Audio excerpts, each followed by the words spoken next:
ज्याने देशाला संविधान दिलं त्याच्या लेकराला कफनही नव्हतं. त्या दिवशी आकाशही जड झालं होतं, हवा थांबली होती आणि इतिहासाच्या पानावर एक वेदनादायक क्षण कोरला जात होता.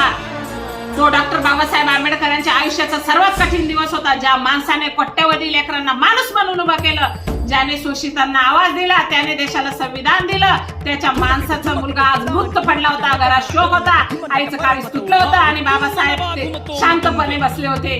त्या शांततेत समुद्र एवढी वेदना दडलेली होती. त्या क्षणी बाबासाहेबांकडे सत्ता नव्हती, वैभव नव्हतं, पैसा नव्हता, इतकंच नव्हतं तर मुलाच्या मृतदेहाला झाकायला साधा कपडाही नव्हता. हे ऐकताना आजही अंगावर काटा उभा राहतो. घरात शोध घेतला गेला, कोणाकडे साडी नाही, कोणाकडे चादर नाही, कोणाकडे नवीन कपडा नाही. ज्या बाबासाहेबांनी देशाच्या कायद्यात मनाची प्रतिष्ठा लिहिली, त्याच बाबासाहेबांच्या घरात त्या दिवशी अत्यंत गरिबी होती. रमाई माईच्या डोळ्यामध्ये अश्रू थांबत नव्हते. आई म्हणून त्यांची अवस्था शब्दात मांडता येणारी नव्हती आणि बाबासाहेब ते आपल्या मृत मुलाकडे पाहत होते. त्या नजरेत प्रश्न नव्हता, तक्रार नव्हती, आरोप नव्हता. त्या नजरेत फक्त एकच ज्वाला पेटली होती.